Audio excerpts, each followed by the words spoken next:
Xavier Worthy got the dreaded designation, but it's better than out. It's week to week today on Locked On Chiefs.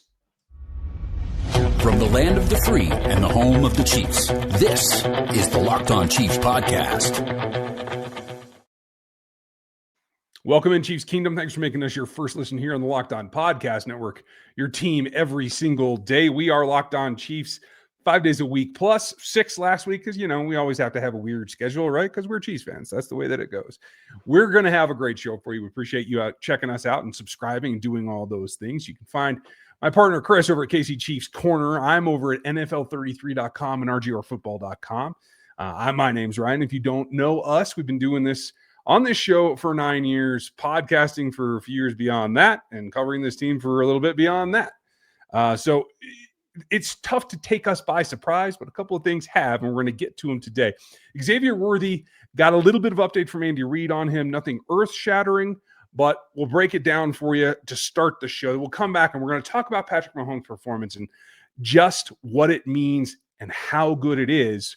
That's coming up after that, and we will end up in what they do next to take a step forward and bounce back. Now, tomorrow, that's going to lead right into tomorrow's show with Matt Derrick, who's going to join us from inside and give us the inside scoop. We'll come back and talk to the opponent, the Eagles team, on Thursday, and then we're going to preview the game for you on Friday. So make sure you check that all out. News today from Andy Reid himself that they're going to wait and see, that he's working on rehab, which is a really positive sign already. And that he is designated as week to week. Now, when the injury first happened, we said, could be a couple of weeks to a couple of months. We're very much on the friendly side of that. I'm relieved to see that. But I'll also say this. If there were any kind of concern about whether he might still need surgery or he might have some kind of significant labrum tear, they probably wouldn't be working him out right away. They've decided that at this point, second opinion or not, I don't know if that's how it happened, that he is a wait and see, and we're going to see how he progresses. And I'm actually a little bit relieved. How do you feel about it? Well, and I heard different things. Like I saw Andy Reid or heard Andy Reid say day to day, and I also heard week to week. So we're sitting here in a situation where it's like, okay, this is completely different than what we expected it to be, because the reality is we expected he was going to miss maybe up until about when Rice was able to come back.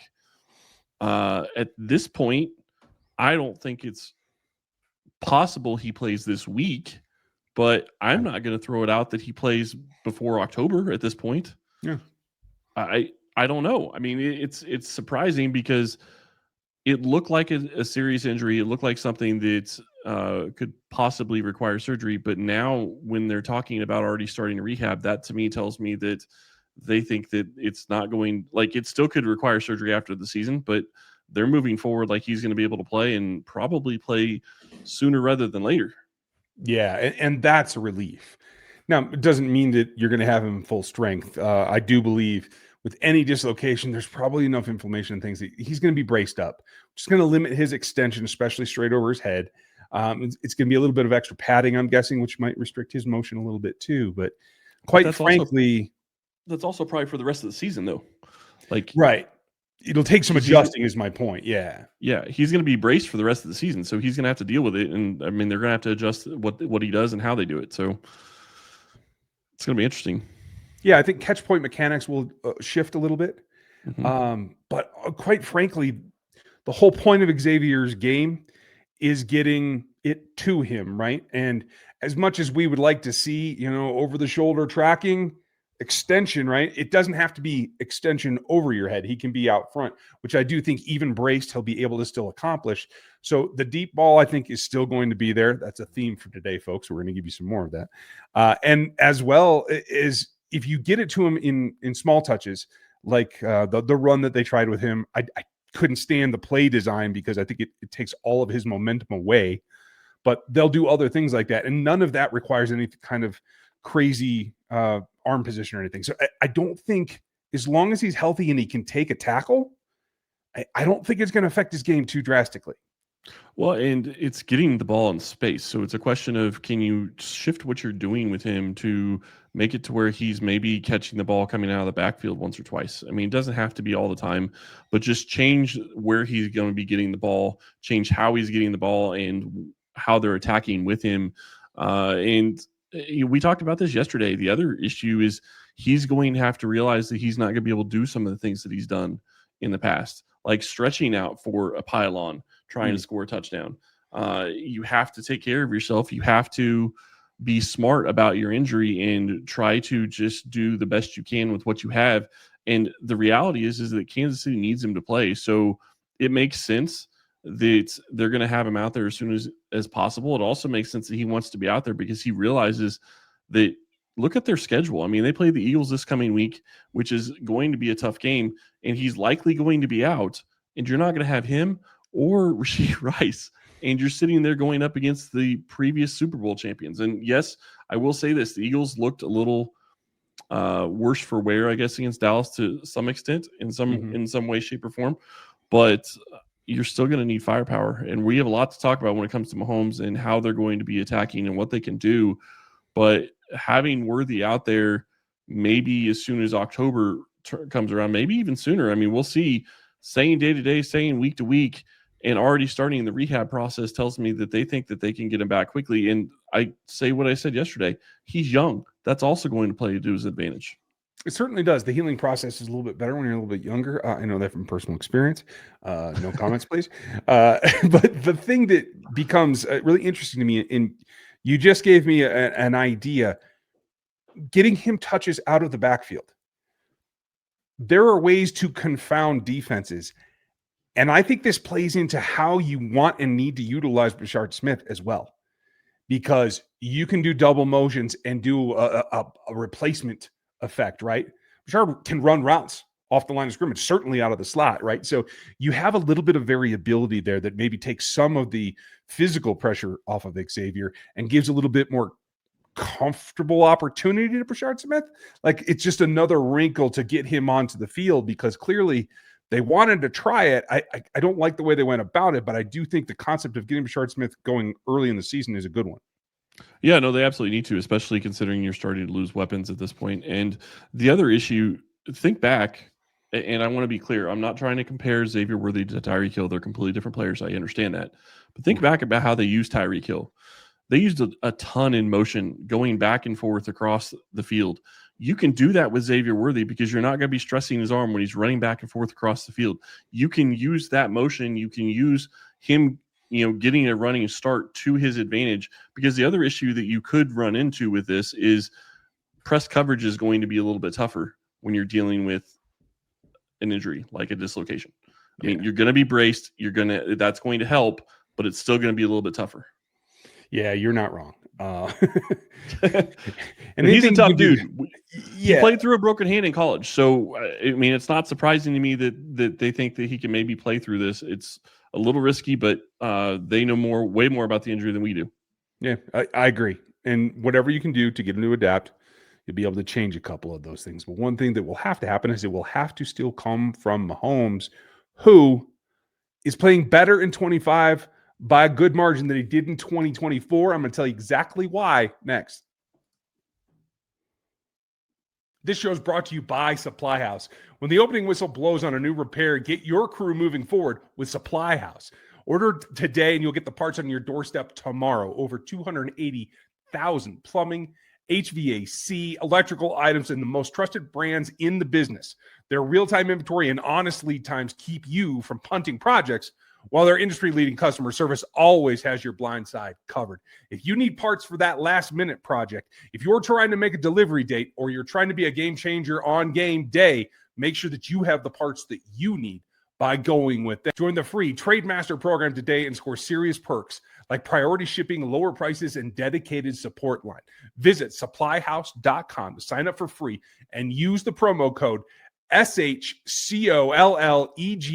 5 for 5% off of your order. That's supplyhouse.com. Real people and real service. The NFL season is back, and honestly, there's nothing better than being in the stadium surrounded by fans cheering for your team.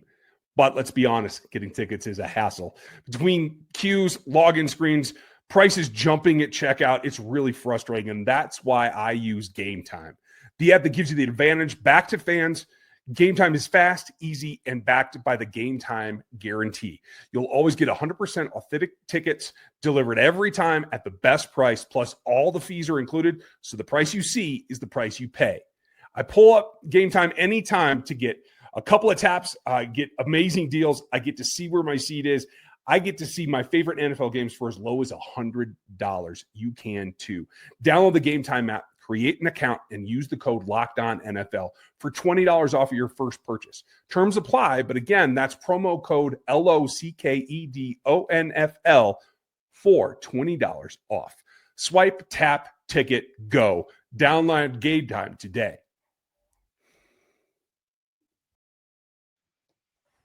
Now, there's plenty to be learned across this league, and you can find out more from KC Chiefs Corner, NFL33.com, as well as rgrfootball.com, where I'll be doing a live Q&A on Monday night like we do every night.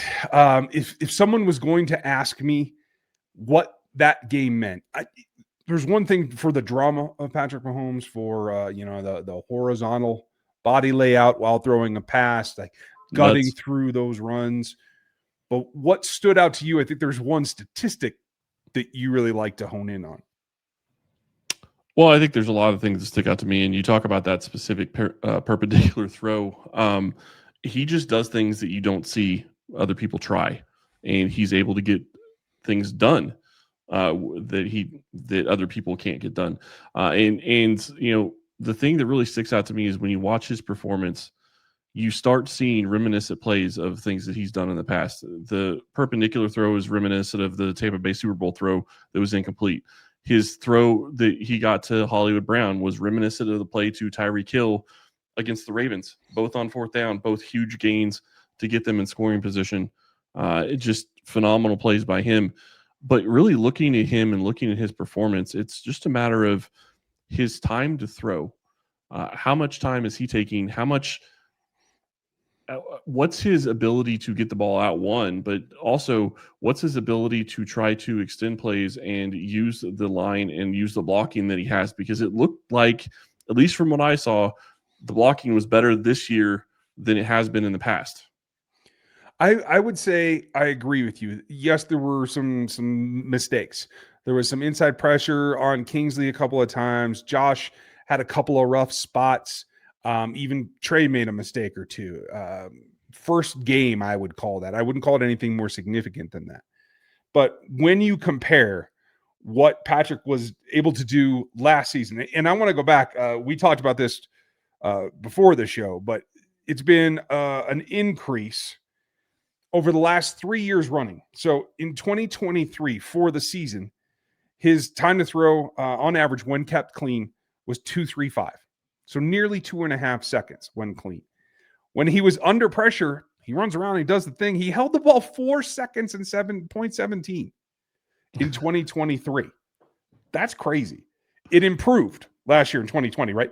Down to 2.31, and under pressure turns down to 3.82. Still nearly 4 seconds. And I know it's just one game, but what we got in week one against the Chargers turned into, when kept clean, 1.99, just a shade under 2 seconds. And when under pressure, let me make sure that I have this right, 3.6. So coming down, improving how he is dealing with the pressure, the routes, etc. What does that tell you? Because to me, that means he has taken it on himself. No, he absolutely is. And I think that what that means is that he's learned and he is processing quicker. He knows what defenses are doing. He has an idea of where he's probably going with the football before the ball's even snapped, expecting that the defense is going to do this, this, and this. And if they don't do this, then the ball's going here. If they don't do this, the ball's going there.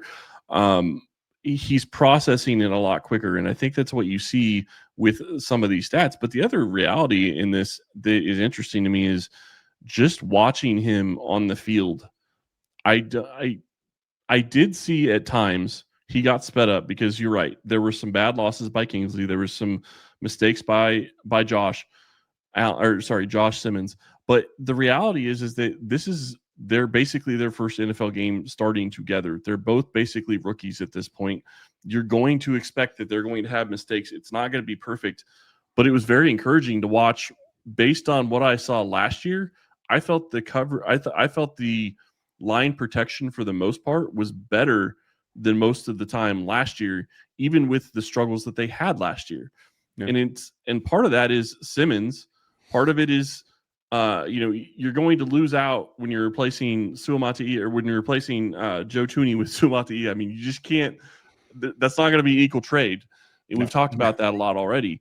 But the reality is that when you start talking about replacing Simmons or replacing Thuney or Morris or Suamata'i at left tackle with Simmons, I still think you were almost in a better position than you were the entirety of last season, just based on watching Simmons and the way he did this. And that is going to help Patrick Mahomes when he gets to watch the film this week, which is where I'm going with all this, because he's going to be able to see, okay, he's got it covered for the most part. Yeah, he's going to miss some things. He's a rookie. That's to be expected. You're not going to get somebody that's going to be perfect, but he's going to be somebody that's going to be able to protect Patrick's backside. And I think that that's going to build trust, and it's going to build bigger plays for the Chiefs down the stretch. Yeah, I agree. And I think the other nice thing, there's two other takeaways for me, but the other nice thing tied to the time that he had to do his job was about whether he was blitzed or not. Now, I'm not talking about pressure. Pressure is separated from blitz. It's when there's more than 4 pass rushers. That's what we're talking about. And the good thing is here, when he wasn't blitzed, he held the ball for 2.65 on average. When he was blitzed, he got rid of the ball in 2.60. So the blitz was nearly ineffectual to how long he held the ball and was still able to move, complete passes, get out of the pocket when he had to. Everything was pretty solid there. But the thing that really stood out to me, and I have to go over to a different screen here, so bear with me, folks, as I check this. 74.1% zone is what Patrick Mahomes faced from the Chargers. That is not crazy. It's in line with the 70 to 80% we saw very often last year. But if I asked you how he played against that this game versus last season, how would you feel? I think he played better than he did last season, and it goes back to how many deep shots he took. Like, that was the biggest problem with their offense last year, is they literally had to go down the field 5 or 6 yards at a time, even in the passing game. And that's going to be hard to do. You're going to make mistakes. You're going to have issues. But I think that they played better overall, and taking shots downfield is going to open things up. And when we're talking about facing that many zones, he's still chucking it deep, even with those zone coverages. Yeah, it's crazy. And when I break it down by scheme, when you look at multi-deep zone, focusing on 20 yards and beyond, 39.7% in cover 3, where you have closed middle, 3 deep zones, everybody falling off. You have to work under and you have to work inside those seams, right? Over 20% in quarters, where you have 4. And the last 7% was made up of 6, which is quarters on one side and just straight 3 on the other, right? So you have 3 defenders deep. Of that percentage, that still comes out to 67%, where he had 3 deep zones against him, and he was still able to complete the ball, to get chunks, and to push that depth. That's a tribute to his receivers, I think, as much as anything else. But honestly, I think it solidifies my opinion that what they've been planning to put the deep ball back in is actually working. I absolutely agree. And I think that it's going to be working even better once they start getting on the same page. Tyquan Thornton hasn't been in Kansas City long enough to have a great chemistry with Patrick Mahomes. You wish that he would get it, that they would just hit on all cylinders from the start. I get that. That's what you hope for. But the reality is that that's not how things work in the NFL. And the other side of it is even if you have great timing with somebody, all it takes is a extra half second on a jam to throw everything off down the field. So it's one of those things where you can figure, you know exactly where you're going, but it's all about, trying to be able to put enough under the ball for the receiver to run under it, because I think that that's one of the things that he worked on in the offseason. I do think he's going to get better at, but the reality is go back and watch the Hollywood Brown throw. That was a deep throw. It wasn't on the money, because if it was on the money, that's a touchdown. Mm-hmm. But how do you fault him throwing the ball 50 yards downfield while running to his right? So I can't fault him for not throwing it out in front of Hollywood and getting him to where he would just walk into the end zone. But at the same time, it's one of those things where it's like, okay, that was one of the deep shots. Another deep shot was a fantastic throw to Tyquan Thornton, and then he missed 2 throws to Tyquan Thornton. And that doesn't even take into account what they had game planned and what they had planned for Xavier Worthy, which I guarantee you they had at least 2 shots, if not 3, planned for him in this game. Oh yeah. And that's where they got to pick up. How do they do that? How do they bounce back? Well, you make personnel adjustments, not scheme adjustments in that aspect. You still go downtown. How can they get there next? The NFL season is on us, and FanDuel is making sure that you're getting ready for kickoff with a can't-miss offer. Right now, new customers can bet just $5, and if that bet wins, you get $300 in bonus bets to use across the app.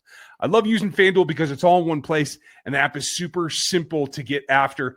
Whether I want to do something ahead of time, put together a parlay, or whatever I'm looking for, jumping in live is even an option. It makes life one-stop shopping to get into the action. So if you're ready and you are ready to play, get in there, download the FanDuel app right now by visiting FanDuel.com to get started. And that's FanDuel.com to place your first $5 bet to get that 300 bonus bets. Check it out at FanDuel.com.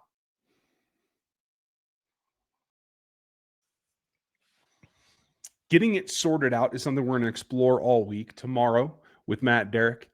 Getting some inside information from the Eagles hosts. That comes after that, and then we're going to preview the game for you on Friday. Don't miss it all. But they got to bounce back. And the good news about Xavier is great. The fact that Mahomes was able to kind of rev his engine hotter is great. And I think what you had to say about the protection is all part of that. And if that continues to steadily improve like we expect, that's going to be even better. So how do you fix this team to get them to the point where they're not playing from behind, like they don't look lackadaisical, so they don't have to have Mahomes manufacture greatness? For me, it's on the coaching side. It's intangible. It's not a stat that you can track. You have to care. And I just felt like whether it was the travel or whether it was the first game of the season or whether they're a bunch of veterans that have played in multiple Super Bowls and they know how important November, December, and January are versus September, you have to change that mentality. This is a culture that takes challenge well, and I think it's on to the coaches to push them to be what they can be now and not wait until October. I don't disagree with you. I will say this. I do think that there is and I'm not going to say it's necessarily completely legitimate, but I do think that when you look at what the Chiefs were able to do in the first half versus what they did in the second half, to me, it screams of not really having the ability to adjust. Because I would imagine if you went and looked at their play call sheet, if you were able to get their play call sheet, their first 15 probably had 3 or 4 plays designed for Xavier Worthy to do something. And Agreed. Third play of the game, he's out.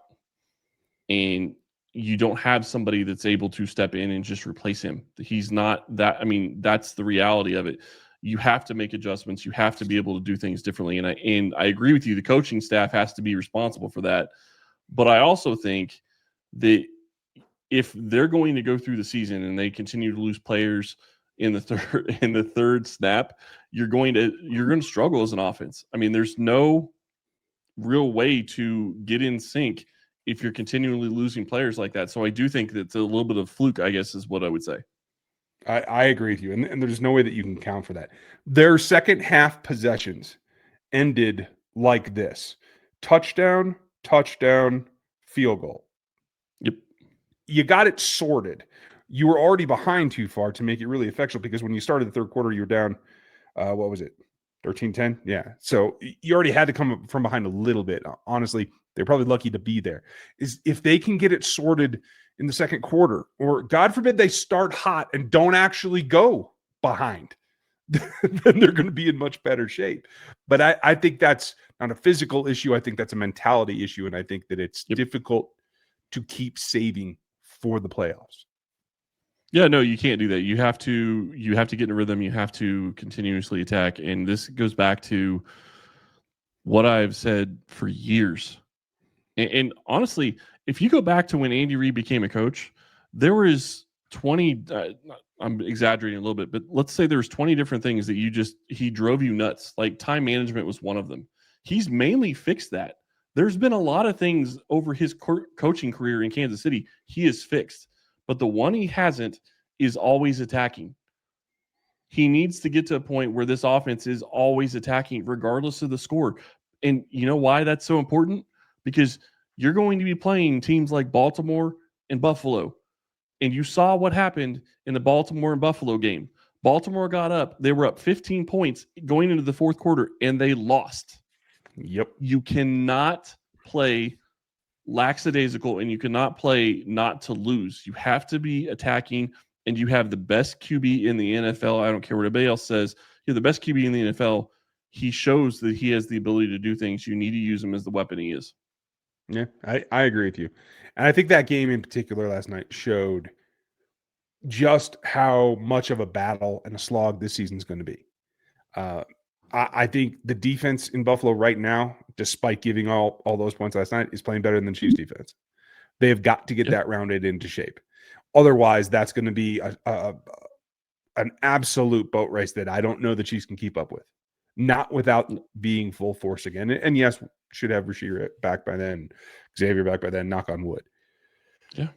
But as you said yesterday, you never know what's going to happen next. So it's got to come from the mental side of it every single day.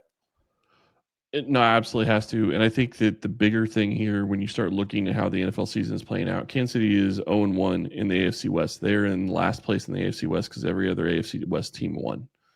Now, to be fair, the Chargers game is probably a little bit more important than the other wins by the Denver Broncos and by the Raiders because it was a divisional game. It's going to mean a little bit more. Yeah. But there's plenty of the season to go. And you have to make adjustments. You have to change what you're going to do. And you have to go into this next game against the Eagles with the thought process of this is probably going to be a boat race because the defense has shown that they're not ready or they weren't ready against the Chargers. And maybe, I will say this, maybe, I'm not saying it's valid, but maybe the Chiefs were thinking that the Chargers were going to come out and do what they tried to do last year and run the ball. They didn't do that. So you have to make adjustments. You have to get the defense going in the right direction, regardless of what the team comes out and tries to do. Because the reality is that the Chargers came out and threw the ball way more than anybody expected. And then now you're looking at it from a situation of, okay, how does that apply to the Eagles game? Well, you would expect that the Eagles are going to run the ball with Saquon Barkley at least a little bit, but it wouldn't shock me if they throw the ball a ton. Look at what they didn't do last week. Yeah.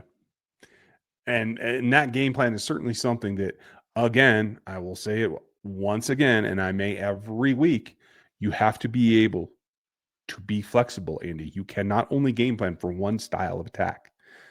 This is, I think, the narrow-mindedness of the game planning for the last several years has caught them several times, and last week being one of them. Yeah. No, I don't disagree with that. But I also would say I think it cuts both ways because I think that the defensive game plan also probably was in that same realm as well. I will say I think we've both said multiple times, and I know Matt said this as well. This defense is going to be finding itself for probably the first month and a half of the season. So it's not a question of whether or not they can be a top 10 scoring defense. It's a question of can they find a way to get stops when they absolutely need them? Can they find a way to be a defense that can get you the ball back at times? Because that's the other side of this. If you get a couple of turnovers against any team, your chances of winning are going to go significantly higher. And especially against a team like the Eagles, who you know is going to be fired up for this game. I mean, the reality is that this is probably, I hate saying it this way, but the Chiefs play almost every team that they play is going to be like playing in the Super Bowl. Because just about every team is going to look at them like they're playing in the Super Bowl. Chargers played like this was their Super Bowl. Justin Herbert played absolutely out of his mind and made throws that I didn't expect him to be able, not necessarily to be able to make, but I didn't expect him to try to take them. We're going to have to see if that can be continued and what the Eagles might bring and what the Chiefs game plan. We're going to talk to Matt Derrick tomorrow, because he may have some insights about how they're really dealing with. There hasn't been a whole lot of traffic on a Monday out of Arrowhead Drive. So let's see what comes of it, and we may get some hints as to what that is going to look like. Make sure that you like and sub, that you're here with us that whole time so that you have all the information. We appreciate you hanging out with us today. Tough week to come back from, but we're going to do it. We're going to have everything ready for you for week number 2 against the Eagles. Thanks for spending your time with us. We very much appreciate it. And you everydayers, you're why we do this. Have a good one, and we'll talk to you tomorrow.